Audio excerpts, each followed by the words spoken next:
What up? What's good? What's happening? Welcome to 901 Sports XL. Tonight we talk Game 3 between the Grizzlies and the Los Angeles Lakers and what the Grizz need to do in Game 4 to even the series. Plus, big news for the city's sports venues and for Memphis football, who had their spring game this weekend. Lots to do. Let's get started with the big idea.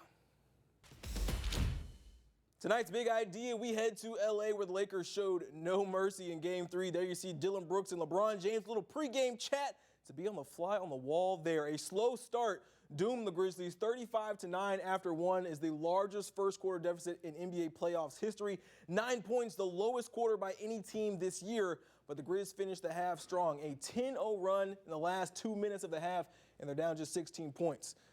To start the second half, Dillon Brooks with a little hello to LeBron James. A shot to the groin gives Brooks a flagrant 2 foul and an ejection. He's out of there, so the Grizz will have to do without him in the rest of the half. Jump to the fourth quarter, it became the Ja Morant show. 22 straight points in the fourth. He finished with 45 points, his third 45-point playoff performance. He's the only Grizzly to do that, but it comes in a loss. Lakers win 111-101 to take the series lead 2-1. Morant on his performance last night. Me, I love being out there, for my team, any chance I get, especially, when we're, going to battle. I don't want to, just leave them out there, by themselves, not being able to be out there with them. So, felt pretty good. And in that fourth quarter, I was just trying to, like you said, win the game. I got it going pretty good. Was making shots. Just, couldn't pretty much get over the hump. So certainly an excellent game from Morant, but he needed some help, and so do I. So to break down this one, joining us virtually today, the one, the only Jessica Benson, host of the Jessica Benson Show on Grind City Media. Jessica, hello. Hello, how are you doing tonight? Good to see you. And the man with the plan, of course, ABC 24 sports leader Clayton Collier. So a rough start doomed the Grizzlies, but they were able to bounce back and make the game respectable. Jessica, I'm gonna look at you on the vid wall here. What was your reaction to what happened in Game 3?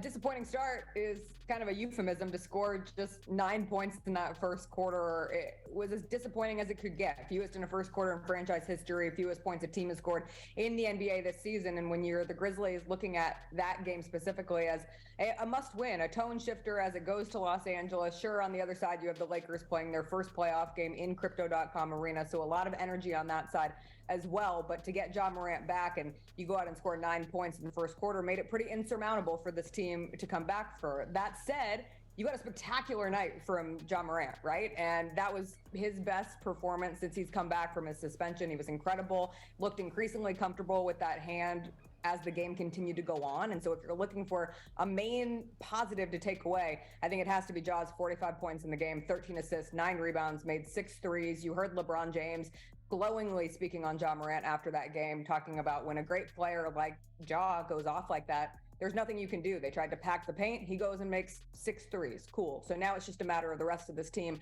maximizing their best abilities with Ja Morant performing in that manner.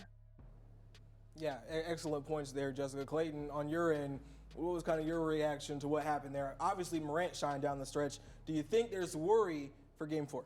Well, I mean, yeah, that was my biggest takeaway, obviously, is Ja Morant was just unconscious in that fourth quarter. I mean, one of the best performances we've seen, certainly in Grizzlies history in a quarter in the playoffs. But the rest of the team, not so much. I had a lot of concerns about a lot of very uncharacteristic bad performances for them. First of all, 18 turnovers. We don't see that a lot from the Grizzlies. Okay, Sane, I understand you have an actual team that you're hoping to avoid here. Yeah, not for like a basketball reason, because I agree with everything CJ is saying. I think this Grizzlies team is better than all these teams at the bottom. I think those teams are there for a reason. There's one team that I'm concerned about, and that's the Lakers. And it's because you're going to get the LeBron James factor. You're going to get the bad foul calls. You're going to get – it's not going to be a split FedEx Forum. There will be a lot of Lakers fans at those games, in those playoff games. I don't want to deal with the drama that comes with playing the Lakers in the first round. I would love to put those guys out. They would be high on my pecking order of teams I'd love to put out in the first round. But because a lot of the drama, and I know the calls are going to be very bad against us, I don't want to see the Lakers first round at all. Now, Anthony, We are in a big J journalism organization in this building here at ABC 24, so I've got to ask the hard questions and I've got to press here a little bit. Sandy, 8:25, please. At 8:47 on Friday night, Anthony Singh tweeted, "Yeah, I want Lakers Grizz now." Look at that. Your response, the people deserve to know, Singh. Man, Which one is it? It was late night. I don't know if you got a timestamp. I don't know what I was on. I think it was the Lakers were losing to somebody or they barely beat somebody. That sounds about right. Here's the thing, man. Like, I don't want to play those guys because of the drama, but like I said, I would love to put those dudes out first round, man, for sure.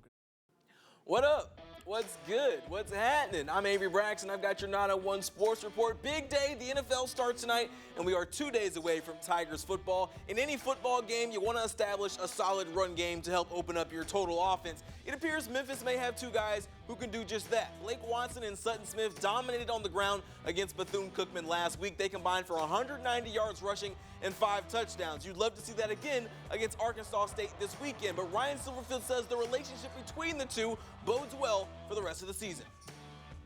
You're talking about a 23-year-old running back that is splitting a lot of time right now with a 19-year-old, but he is doing everything he can to teach him and show him the ropes. And it's not just about football to those two, right? They're building a bond, a relationship, probably talking about life skills, talking about schoolwork.